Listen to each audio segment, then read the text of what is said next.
Yeah, that's the old ship sitting out there. The SS Sumatra. A good ship, but I never want to sail with her again.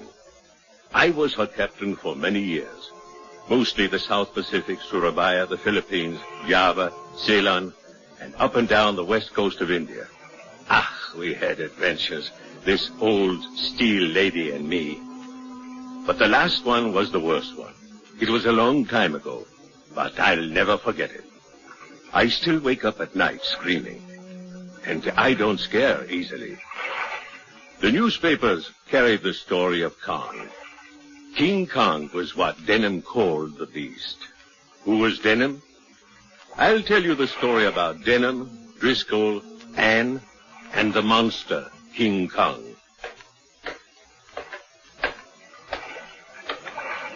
I first met Denham, I think it was in 1932.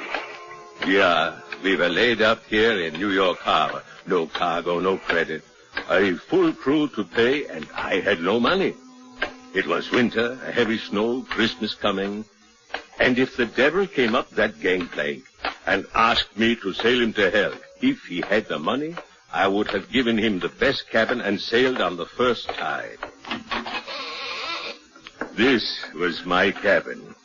I remember sitting here very worried when Driscoll, my first mate, knocked on the door. Come. The man came aboard, Captain, says he must see you. Mr. Driscoll, if he's a bill collector, tell him I've jumped ship. He drove up to the dock in a chauffeur-driven car. So? Well, don't stand there. Tell him I'll be delighted to see him. That's what he said. Come in, sir. Captain Engelhorn, Mr. Denham. Sit down, sir. Thank you. And what can I do for you? Captain, I want to charter your boats. I'm Denham of Denham Motion Pictures Incorporated. My company makes travel films. I want you to take me, my cameraman, an actor or two, to the Southwest Pacific. I've been told you're familiar with the area. More than familiar. The Pacific is where I got my sea legs and learned my trade. Where exactly is your destination? That's something I can't tell you until we get there. Where? Her ship must have a destination. A point on the chart to sail to, Mr. Denham. I have the exact longitude and latitude. I'll give them to you after we reach the East Indies. Now, for the services of your ship, crew, yourself, I'm prepared to pay a more than generous sum. A more than generous sum. Well, times were bad, and a sailor might just as well be a farmer if he's not at sea. I agree to Mr. Denham's deal. But if I could have seen ahead, I would have thrown Mr. Denham overboard. Secure that number 3 hatch. Right up.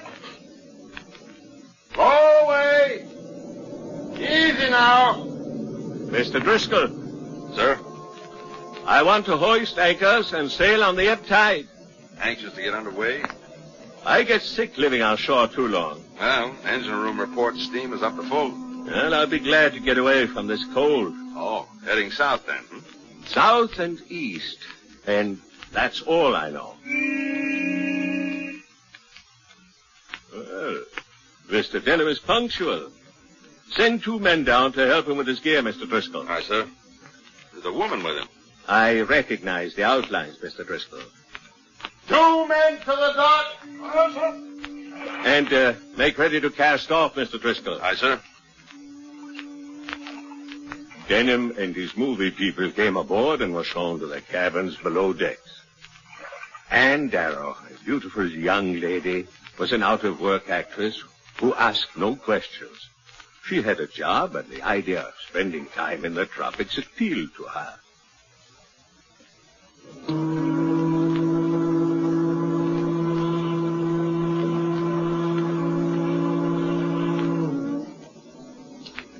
Stand by to cast off all lines. Single up, Mr. Driscoll. Single up, fore and aft. Cast off, Mr. Driscoll. Let go, fore and aft. Helmsman, all astern slow. Let the tide take her. Aye, aye, sir. Hard a port. Hard a port, she is, sir. Now, midships. Midship, she is, sir. All ahead slow. All ahead, slow, sir. Take over the helm, Mr. Driscoll. I'll give you the new course when we clear the Ambrose Light. Aye, sir. I relieve you now, sir. I'll be below to check with our passengers. Aye, sir.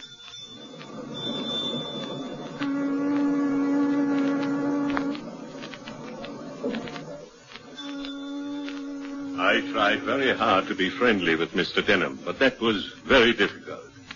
So we arrived at a working agreement. He was in charge of his crew. I was in charge of the ship. But nothing I could say would get Denham to give me the slightest hint of our destination. I even had Driscoll speak with the girl. He was, at that time, a handsome young man, and I knew he upheld the traditions of the sea by having a girl in every port. No, I'm not much of an actress, just a beginner, and this is quite a chance for me. What are you supposed to do? Has Denham shown you a script? No, he said we play the scenes as they happen. It's a travelogue, so I suppose I'll be sitting around watching natives dance, or fish, or hunt, or something like that. Well, that doesn't seem like too much. I'm the only actor in the company, so it'll be plenty for me. I see. Well, Mr. Driscoll, what do you think of our star? As pretty as I've ever seen, Mr. Denham. I thought sailors only talked that way in books. Oh, there's a bit of truth in everything, Miss Darrow. I might be able to use that line, Mr. Driscoll. And I want to run some film tests. The camera's set up front. Forward, Mr. Denham. Yeah, forward. Up ahead in the nose of the boat. The prow is what it's called. Oh, you know what I mean. And put on some makeup, eyeshadow, lipstick. We'll take a look. He's not much of a sailor. He'll learn, or Captain Engelhorn will toss him to the sharks. Well, you better go along. Up to the nose in the boat. Denham had set up cameras up forward on the foredeck. He had the girl leaning on a bollard. The weather was getting warmer as we headed south. A good ship, a calm sea, and people going about their work. Okay, Anne. Yes. Look around. Roll the cameras. Action. Anne, look to your right. Now look left. Now look at me. That's right. Now, you see something. Oh. You don't know what it is. Slowly now. You're amazed by it. Hold that. Now you become frightened. It's nothing you've ever seen before. It's coming closer. Oh. Closer. Closer. You're too frightened to run. You're helpless. You can't scream. You're trying to hide it from your eyes. Good. Now scream. Scream! Scream for your life!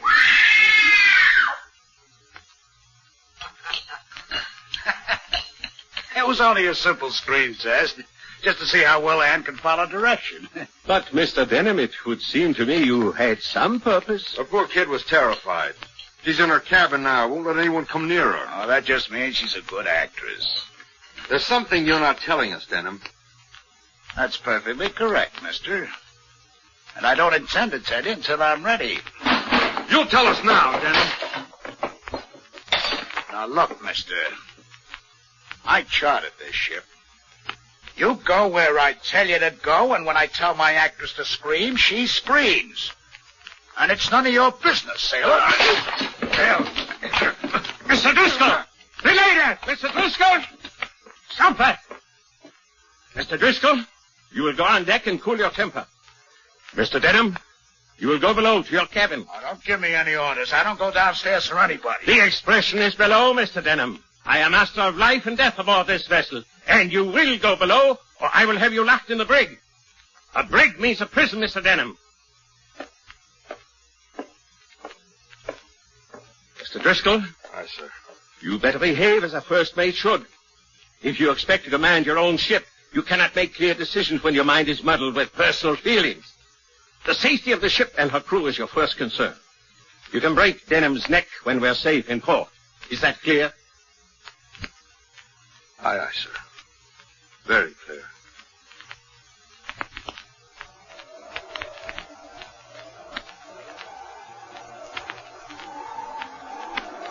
Somewheres off Hatteras, we ran into bad weather. The waves were running high and the sea broke over the bridge.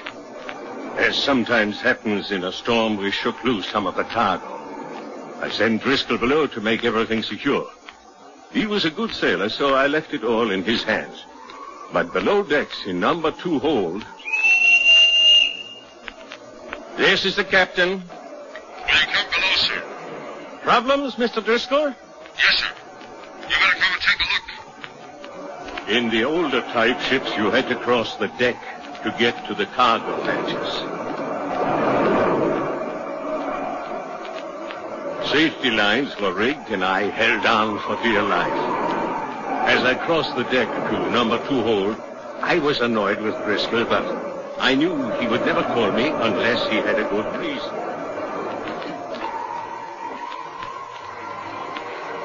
These crates tore loose, Captain. This one broke open. God in Himmel! Denham has enough here to start a war. Dynamite, hand grenades.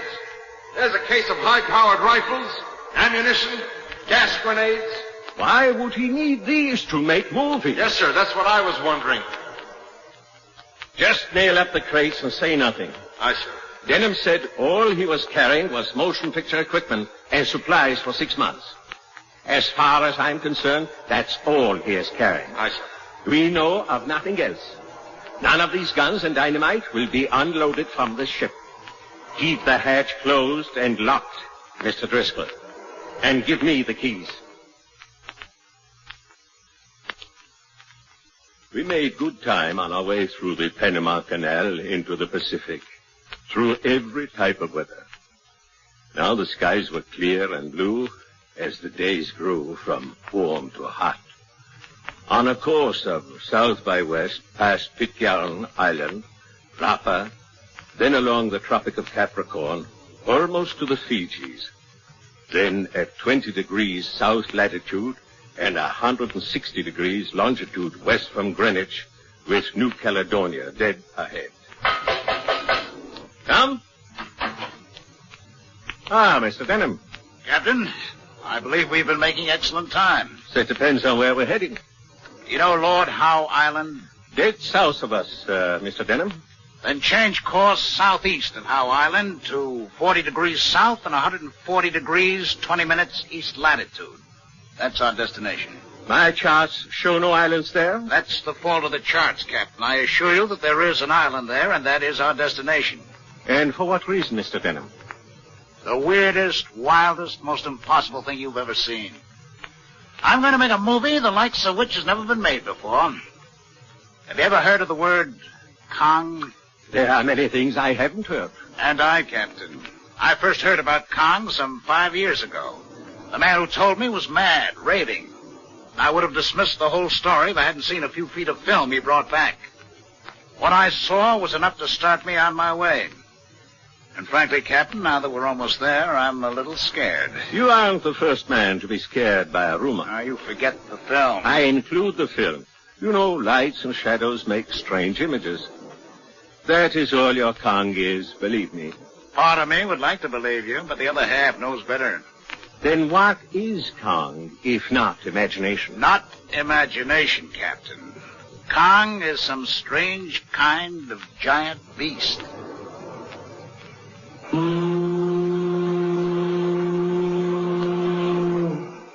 Helmsman, all ahead slow. Shoaling up fast, Captain, so run aground. Helmsman, all stop. Let go the anchors, Mr. Driscoll. Let go, boat!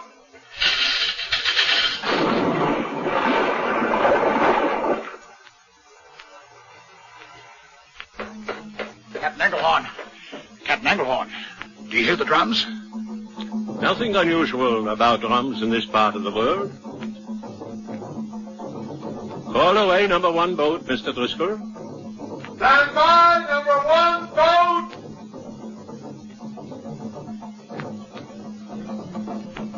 We headed for shore, and the closer we came to the island, the more I was sorry we left our guns aboard the Sumatra.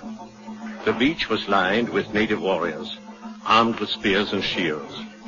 I would not call it a hospitable welcome. Behind the beach, the forest began, and rising above the trees, a most incredible sight. A wall perhaps 40 feet high, made all of stone and running the length of the island as far as I could see. I looked at Denham and remembered the story he had told of Kong. For the first time, I began to believe that he was telling the truth. Anything seemed possible now. Mr. Driscoll, look. That native girl. Captain, there in the center. There's a girl tied hand and foot. Stand to, Mr. Driscoll. Don't try to be a hero. These people have their own customs. Listen now, all of you. If you're frightened, don't show it. This is good acting practice for all of us, Mr. Denham. You go. This land taboo. Stranger not belong. Many death here. Chief, we come from far away. Ship sails very long time. We hear of Kong. Kong, not for you. Kong mighty killer. We give girl. She go stay alone with Kong. 1 year time. The girl's a sacrifice. Your woman with gold hair. You give to great Kong. I give you many things. Driscoll, get Anne out of here, back to the boat. Move. Great Chief! Woman with golden hair, not for Kong. She belonged to us. Denham, stop back slowly, no panic. Mighty Chief, very powerful. Me, Chief, I'm more powerful. Girl with golden hair belong me. Denham, move back. He's thinking it over. When he makes up his mind, we'd better be off this island.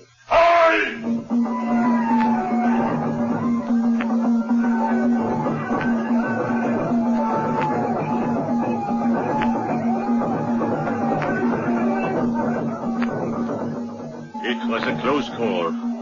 We had raced the boat beyond the breakers when the natives reached the beach. Safe on board the ship, I tried to get Denham to leave the island, but his desire for making movies got the better of his judgment. I agreed to stay when he promised he'd leave Anne aboard ship. The drums sounded throughout the night. We could see the flickering campfires on the beach. I thought of that poor native girl tied up as a sacrifice for Kong. We slept fitfully that night. Then, sometime during the middle watch, Driscoll informed me that Anne was missing. We searched the ship, but she had gone.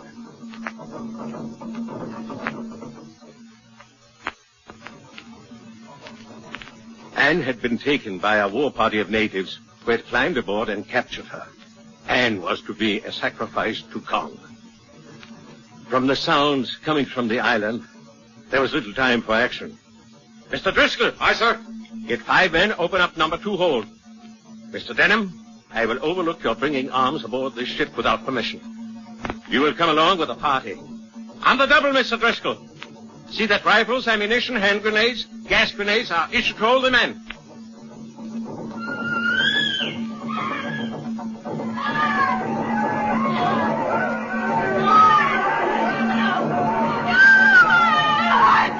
Now, you go to Kong. Say him leave village in peace. No! We'll make song. Tell children story of woman with gold hair. Aye! You wait. When all quiet, come, take you.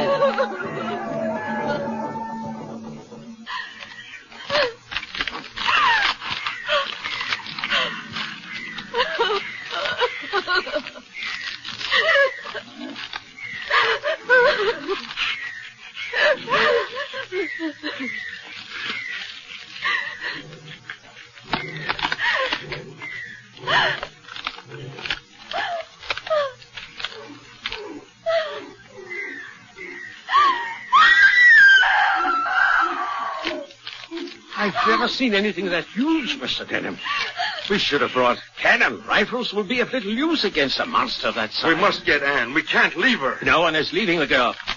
But can we fight that beast? You can stay here and discuss what you're going to do. I'm going after Kong.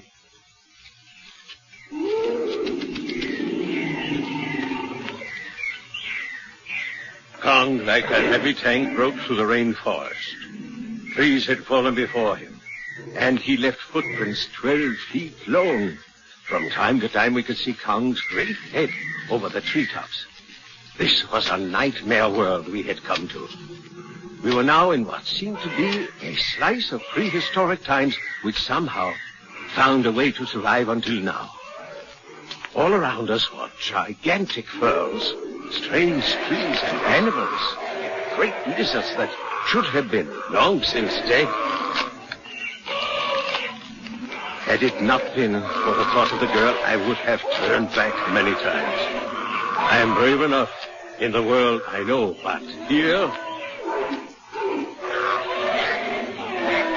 The trail of Kong led us through what looked like a prehistoric wing of a museum come to life. Denham, in spite of the dangers, took time to identify the beasts as we saw them.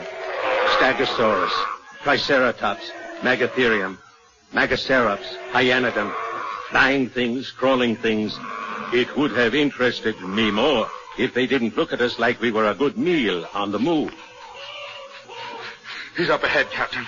What about Anne? Alive so far. How far ahead? Kong is across a deep ravine, about 1,000 feet drop to the bottom, maybe 100 feet across. There might be a way to go around it. If the girl is alive, we cannot take the chance of going around. I had the men cut down a large tree and drop it across the chasm to use it as a bridge. On the other side, I could see Kong. I was certain we were near his lair. First, I sent 4 of my men across. The beast saw them. He gently placed Anne down on the ground, and then he started for the log.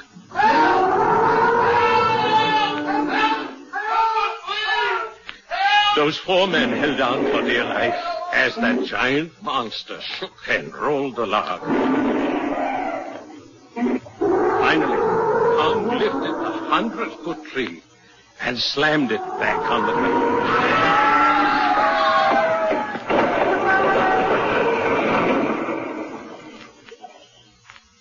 The log was cracked, but in place across the chasm. The 4 men were dead. And Kong guarded the far edge of the chasm. We had no choice but to go back. Anne was lost to us. Look, over there. What kind of beast is that? It's going for Anne. Tried to scare it off.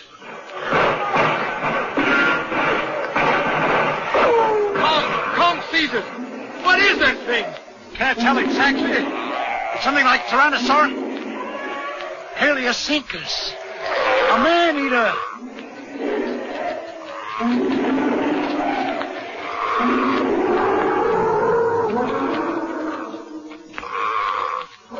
This was a battle of prehistoric monsters come to life, while we modern men, armed with modern weapons, stood powerless to do anything.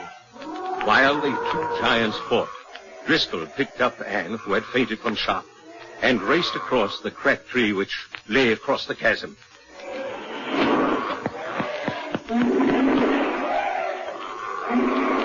Kong had defeated a 30-foot lizard that stood 18 feet tall. Kong would catch us. There was no escape, no place of safety, except maybe one. That was down the side of the chasm to the rushing river. We started down. Kong stood above us, glaring down at us. The huge ape pulled us, but trying not to kill us. I couldn't understand why he let us live. And then I realized that monstrosity, that relic from 1,000,000 years ago, had a heart. It didn't want to hurt the girl. Kong seemed almost human then. I almost knew what he would do next. He would meet us downstream, someplace where he could get Anne without harming her, and kill the rest of us. We hurried deep to the middle of the river while Kong followed us along the banks, roaring and beating his chest. And then we saw the rock cavern that led the river underneath the huge wall out to safety. Kong left us little choice. We tried smiling at each other, then took deep breaths and let the current carry us through to the other side of the wall and safety. Anne, are you all right? Oh, that horrible thing. I thought I was losing my mind. I'll never be able to forget it. Never. Never as long as I live. Anne, don't think about it. That's the end of Kong. Captain, we'd make a fortune if we could bring Kong alive to the States. I'd rather be a live sea captain, Mr. Denham. Just think about it. Denham Enterprises presents King Kong. Bravo. I don't think that big ape would sign a contract, Denham. Go ahead. Ask him. Run for the shore. He's seeing us. Go on, run. I'm going to try and get him. He'll rip you to bits, Denham. Come on. Let go. A couple of gas grenades ought to stop him dead. One over, one under, one in front. He's still coming. 3 of those would have put a regiment to sleep. It's impossible. Complain to the company who made them. Get to the boat. Come on, Denham. Oh, wait. The gas grenades. They're working. Mr. Denham, I think you're a very brave but foolish man. He's all yours. Yeah. He's all... Oh. And Denham is all mine. I'll take him to the boat. Poor Kong. He looks so harmless now.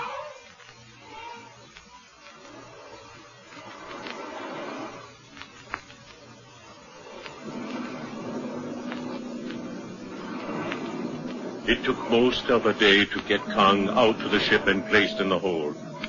I had anchor chain welded over the hatch. We had a pretty good prison for the giant ape. Kong was beaten, and he knew it. He did nothing except, now and then, trying to knock out the sides of the ship. Only Anne could calm him down. She would stand by the hatchway and speak to the beast. Poor thing. Poor Kong. No one will hurt you. Anne is here. Couldn't hurt him if we tried. It's a little sad to see anything in captivity. Oh, he's done enough damage in his day, Anne. He was only protecting himself. And we were only trying to protect you. Were you? Let's get away from your friend before we have to go through that all over again.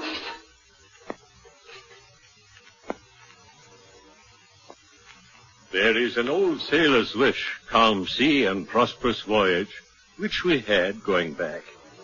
Mr. Driscoll and Anne asked me to be best man, but I was captain and couldn't marry them if I accepted that honor.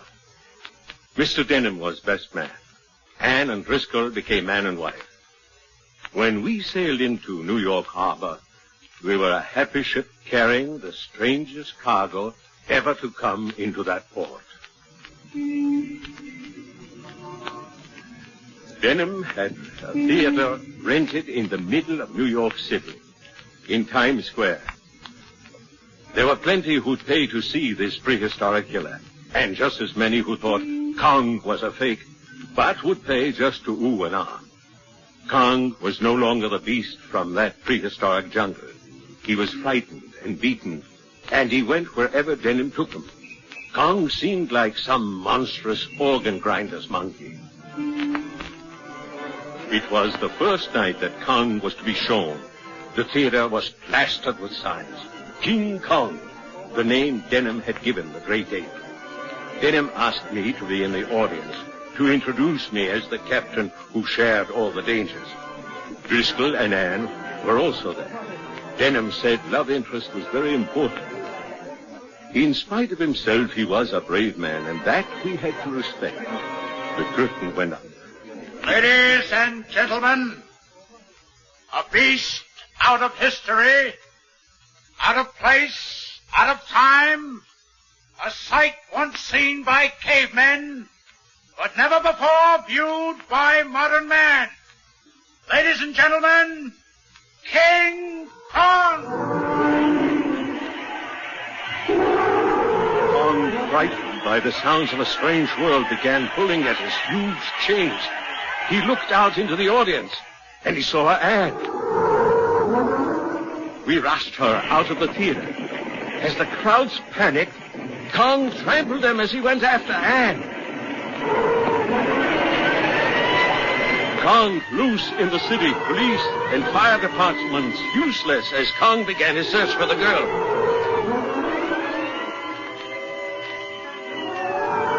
The city came to a stop. No place was safe. There was no place to hide as Kong raged up and down the streets, crushing everything in his way. Driscoll and I hurried Anne back to the ship with the idea of getting underway and out to sea, but we never would have made it. Kong, with that logic peculiar to the great apes, made his way to the river and to the ship. He saw us. He saw Anne.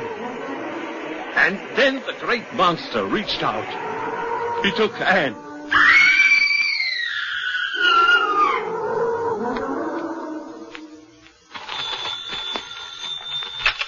Army Air Force, Roosevelt Field, Office of the Day speaking. Yes, sir, there's a fighter squadron. Well, I suggest you call the zoo. We don't handle monkeys here. What? You're kidding. Right away. All pilots, man your planes. Condition red. Repeat, condition red. This is not an exercise. Repeat, this is not an exercise.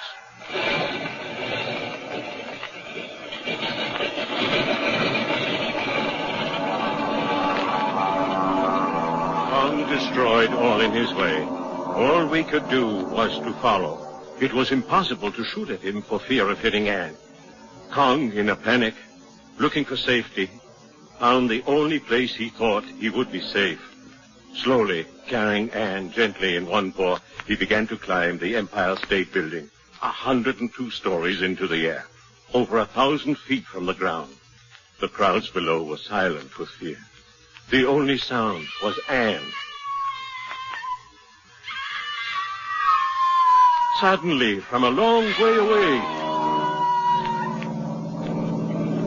the sound of hope for the city, and maybe the end for Anne. The fighter planes were coming in, biplanes, each with 2 machine guns and a few bombs. Driscoll heard them and started into the building, pushing through the line of police.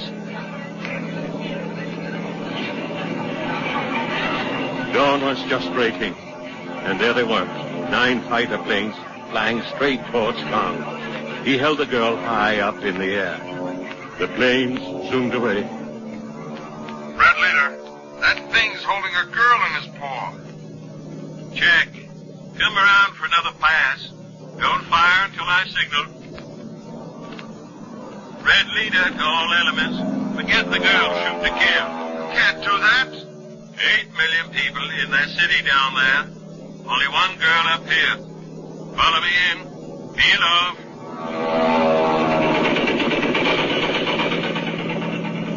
He's putting her down. My God, what kind of a thing is that? You name it. I'll feed it. Here I go.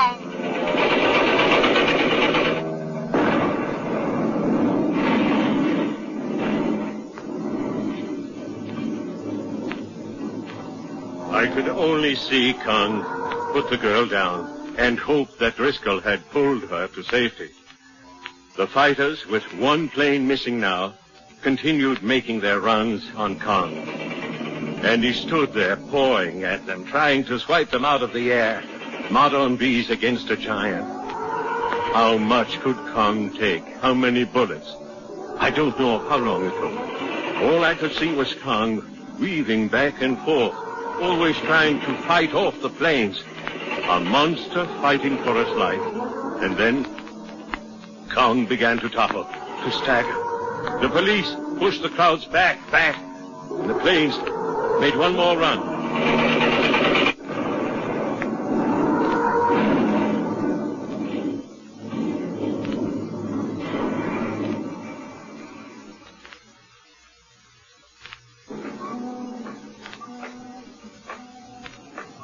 And that is all. The story of Kong. King Kong, a yesterday that lived today. A story to frighten children. Unbelievable, impossible, incredible. Whatever you choose to call it, but I know it to be the truth.